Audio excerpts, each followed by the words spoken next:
few more visits in the lounge. Yes. So as You're not doing so many events in France, and that's your new vitrine, your new showcase, yes. Yes. Our StarAlliance Lounge, as you know, first of all, we have no home-based carrier in France. I mean, it's the home of Air France and Air France KLM. So the lounge for us is very much the face of StarAlliance at this airport, and it's an important interface with the consumers and with the public. For our members, clearly, it's a value proposition because we're able to develop and deliver a quality premium lounge at a cost that is manageable by the airlines. If you now imagine 20 of our airlines all building their own lounges, it would be quite costly in comparison to what we can do here.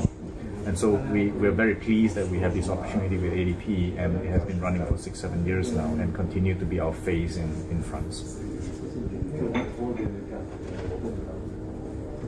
And so, which airline did finance this one? That's a StarAlliance investment. Correct. Right. So in a normal situation, we always look for an airline member to lead the development, the construction, and the operation of a lounge. We call that the lead carrier concept. In Paris, in France, uniquely, we don't have that lead carrier concept here. So what we did was, 7 years ago, we established a company, which is StarAlliance France, capitalized by our headquarters in Germany. And we went out to the bank and we borrowed money. We had a loan to construct the lounge 7 years ago. So with that, we own the lounge and we operate the lounge. It is not under any carrier like the lead carrier in Los Angeles, which is led by Air New Zealand. Here it is our very own lounge, very unique in the setup of lounges of StarAlliance around the world. What is unique here, and what is, depending on the standards, the criteria from StarAlliance all over the world? Well, what is the unique thing here? The unique thing in the sense of the ownership and the operation. That's unique. But because we don't own any other lounges in the world, and we don't operate any other lounges in the world. Either the airline is doing it, or we use a third party to do it for us. So for example, in Buenos Aires, in Sao Paulo, we land our brand. It's a franchise arrangement. It's a brand license. Sao Paulo, Buenos Aires. Sorry, Los Angeles is led by a carrier, and that's Air New Zealand. London is led, although it's called StarAlliance Lounge, is led by United Airlines. So we always have an airline behind the lounge, one airline. But Paris is different. We don't have an airline behind it. It is StarAlliance itself, the company in there. From the ownership, from the organizational structure, that's unique. From a product offering, from the quality and the level of offering, we try to be as consistent as possible across the world as a StarAlliance Lounge. But in our new strategy now, we're trying to add in some new flavor, local flavor. So in Los Angeles, there is a wow factor in the Los Angeles Lounge. In Paris, we have the wow factor in Paris here in the sense of, we saw the Paris by night. Our partitions, they actually, they are arrondissement, the Parisian streets locally. So we want to reflect that. And the same for Sao Paulo, the same also for Buenos Aires, a little bit of a local touch. Many years ago in the history, our lounges were all standard design based on the standard manual. We've changed that. We listen to our customers. We want it to reflect what the local flavor is. Because customers want different things that 5 or 10 years ago, when they arrive in the Absolutely. lounge. 5-10 years ago, we even said the furniture had to be the same. Today, we try to make it more tailor it, customize it to the local environment, to the local culture. The one thing you will see everywhere, though, is the StarAlliance gold logo. So that's the worldwide branding. Yes, you see the list of all the airlines, and you see sort of some gold touches because a lot of it has to do with the gold status. But as Jeffrey said, then a lot of things are sourced locally and have a local touch. Yeah, so I mean, this is, at least for maybe outsiders, more distinct French than what we used to have here, where the same in Argentina, you will find a lot of things in the lounge which have an Argentinian feel to it. And that's a new strategy that is sort of going around most of our marketing campaigns as well. So there is a bit more of a local input than, yes, it's a global brand, but the passenger also wants some local identification, which sets us apart from maybe some other products. Yeah. What do you expect from this kind of launch? Could you have some goal in terms of numbers or anything? Can airlines have some goals, statistics goals, in terms of not traffic, but how can you put some numbers in terms of a launch? So we carry out a survey. We carry out extensive surveys regularly, and we collect feedback from the customers. And we collect feedback not just, we collect feedback of two types, of lounges around the world, our airline lounges as well, you know, the Lufthansa lounge in Frankfurt, the Singapore lounge in Singapore, but we also collect survey based on StarAlliance lounges. As I explained earlier, Los Angeles, Sao Paulo, Buenos Aires. And from the StarAlliance lounge perspective, we try to measure ourselves. And Paris has always not been performing well because of, you know, the way it was designed the last time. You know, it was a little bit less bright, a bit darker, seating capacity was smaller, the offering was different, food and beverage and so on. Now we are very much hoping, our aspiration is that this, you know, the feedback, the results are going to increase, going up the scale. Initial feedback of this lounge already has been very positive, we are very encouraged by that, and so we expect to move up the scale to be where the other lounges feedback ranking is. And so that's how we would measure ourselves, and you know, not just by numbers, but we also look at the qualitative feedback we get from the customers. You know, too few toilet cubicles, for example, or you know, the food is always cold, for example. Those things we value, and we really try to work on those feedback. Very much so. And do you challenge yourself as a StarAlliance regarding the other StarAlliance lounges all over the world, or regarding the other lounges in Charles de Gaulle Airport? Do you challenge yourself for the other alliances? As I say, we measure ourselves against the StarAlliance lounges. It is difficult for us to measure ourselves against the Singapore Airlines owned and operated lounge in Changi Airport, or the Frankfurt, the Lufthansa owned lounge in Frankfurt Airport. So it's difficult because they have their own policy, they have their own strategy about their lounge offering. So we would benchmark ourselves against the StarAlliance lounges. And clearly our staff, our lounge staff, Mr. Mano, for example, they have KPIs that they have to make sure that our customer feedback is improving all the time. You were explaining earlier that it was difficult to manage this kind of projects. What is the difficulty with this kind of to find a good balance between space and infrastructures? What is the main difficulty for this kind of thing? So the first and most difficult thing to address, or challenging matter to address, is the real estate, the space that the airport has available to you. If they don't have that, or if the space is of a very unique setup, the challenge just multiplies. So very few lounges you go to are split over 2 floors. Normally it's 1 floor, left and right, left first class, right business class, and so on. We had to split this over 2 floors. And it was a challenge for us because then we have to build an elevator for disabled persons. Where do we place our shower facilities? Because the first class is upstairs and then the shower facilities are downstairs. So we had to address all these issues. And in Paris in particular, the ADP environment wasn't easy. This is a 1960s building, and you try to build a lounge that is modern in the 90s or the 21st century. It's difficult. So we had a lot of regulations, a lot of restrictions that we had to work around. And this building was in the 60s. You can imagine there were asbestos. We had to address that as well. So from the beginning, the issue is really what is the real estate offering. The rest of that, the design, the furnishing, the fitting, those are portable, flexible. I can order furniture from Italy, I can order furniture from Los Angeles, those are manageable.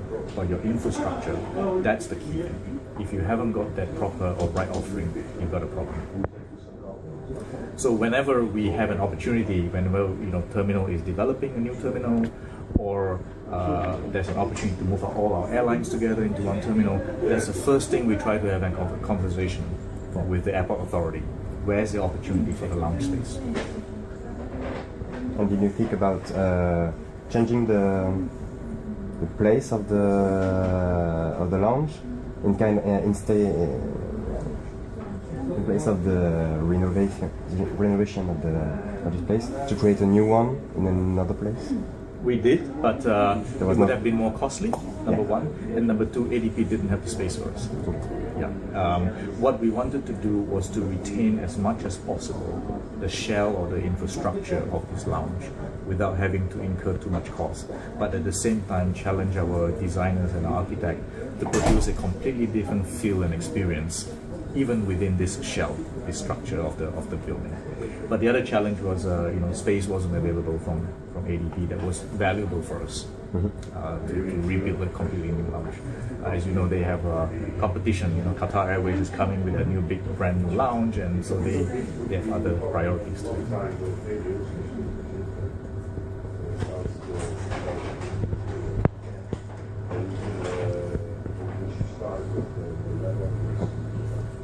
What is the role of Paris in StarAlliance strategy in Europe? Well, I think for us, France represents both a corporate market and also a leisure travel market. What is the balance between the two? I'm telling you for sure. I have to tell you, I think it is probably more corporate than leisure oriented. Because I mean, also most of our, if you look at the products that we have out in the markets, it's mainly geared to the corporate traveler. And also it's probably in some cases easier for us to track corporate through some of the corporate sales that we have, rather than the leisure sales, which is handled by each individual airline. But so the corporate is always what we focus on, but the leisure, of course, is good to have. And as you will sort of read next week, we're actually bringing out new fairs. Or I think in France we've already published it, that we're bringing out new round the world fairs. Yeah. So that's also looking at the leisure, but also at the corporate, because you'll see that, especially in business class, on the new round the world structure, there is a new, let's say, lower level price business class fare level for business class. So, but there's no doubt France remains one of our priority markets. When in markets where we don't have a home carrier, like Singapore, Thailand, we have a home carrier. In France, we do not, and of course, the major competitive proposition for us is Air France KLM, and so it's a priority market for us, both in the sense of the corporate travel and also the leisure travel. And we constantly look to see how and when we could spend money in this market to make sure our presence is felt in France. I think by France, you also need to consider that our member carriers are present in Nice, Marseille, Lyon, Bordeaux. Who else? I think AG now flies to Nantes. So I mean, we're kind of we're spread in the provinces as well, Toulouse, and not just Paris. But again, this looking, trying to put a face of StarAlliance to the public. I mean, that was all part of the idea of moving as best as we can all into Terminal 1.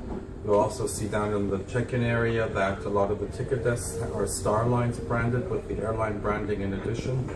So that's a project we kicked off with Aéroport de Paris nearly 10 years ago. Yes.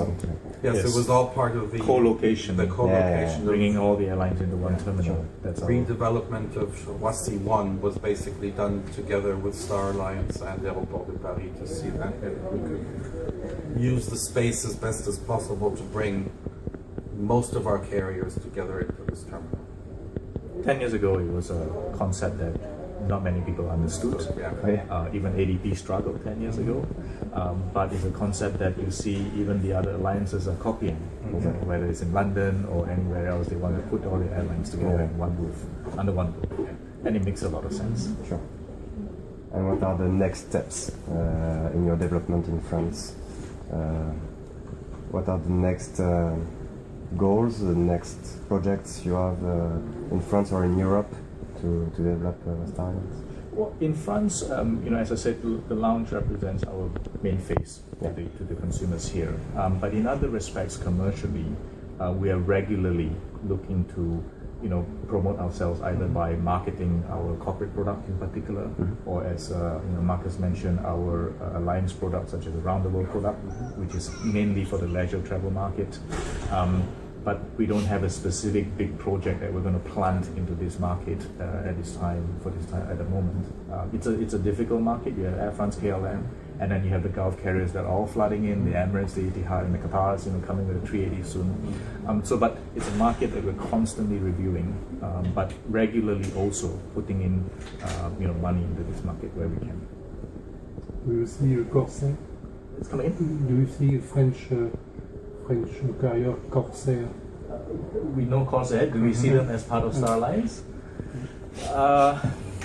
TUI flies. A little bit difficult. When we look at a new member, we look at what additional value they bring to us, additional new, unique destinations. And if most of our carriers or some of our carriers already fly to the destinations that Corsair fly to, for example, then there is no real value for bringing that carrier in.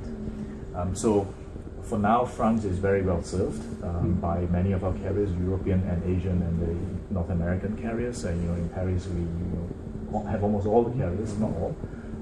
So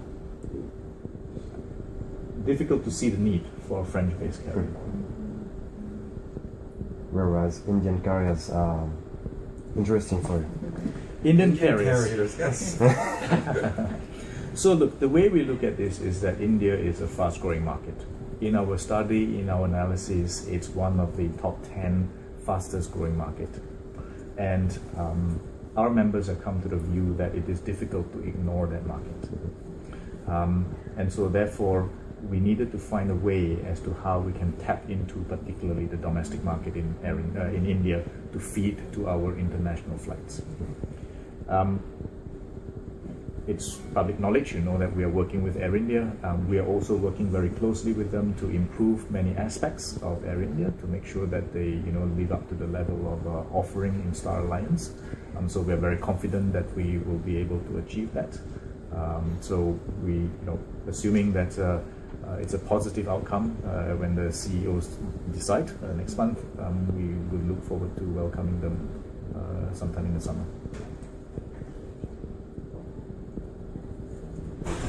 Which would then add one more airline serving France. Because they're India. Yes, they're in two. Yeah, exactly. And Air France just signed with Jet Airways, so yes, that's exactly. the way it goes. Absolutely.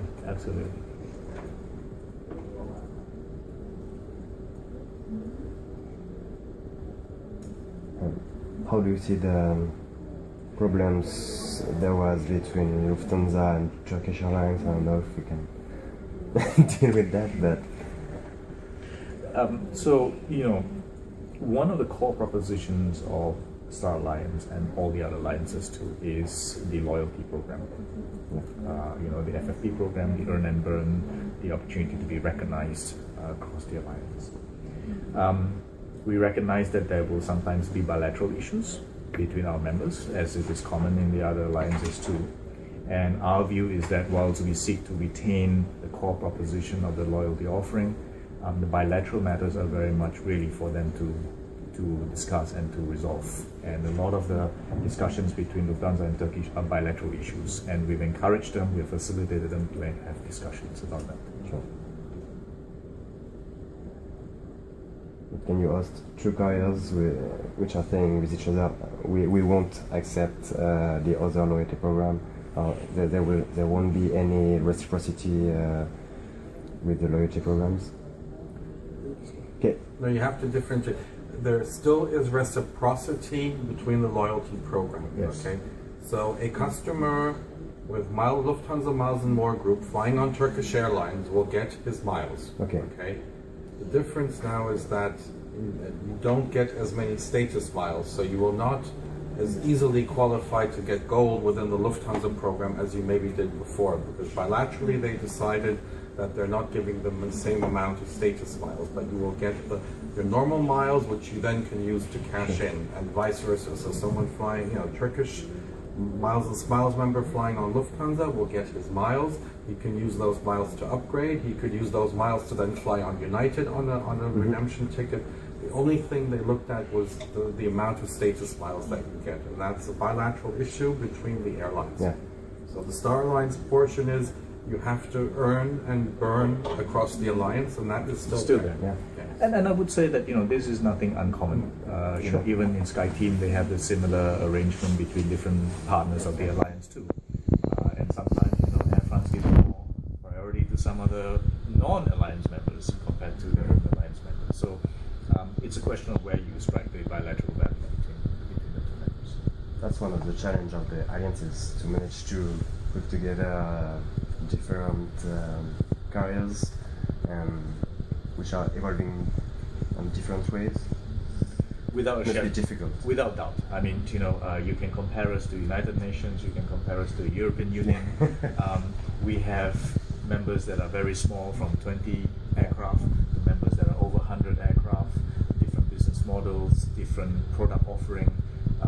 We are always trying to constantly find where the alliance space is to provide that common customer proposition and customer experience.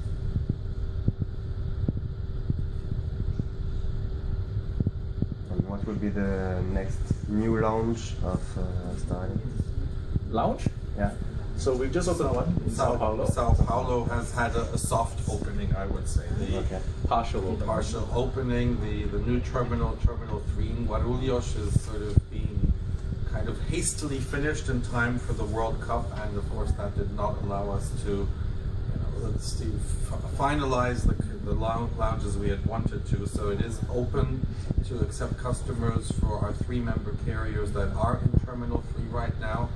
And work is progressing, and we're hoping to have it completed sometime in the middle of June for the full opening. So it's we have a facility there, and We're just in time for the World Cup. Yes, hopefully. Fingers are still crossed. What I would say is that we are always constantly in the lookout for where are the new locations for a StarAlliance lounge. I mean, clearly, a common lounge, a StarAlliance lounge, is a very strong proposition, both in costs and also offering to the customers. At the same time, whilst we are regularly reviewing these locations, we also recognize that in certain locations they are strategic to our members, and they may well want to have their own lounges. And we don't fight there, because we recognize, we try to find where our alliance space is.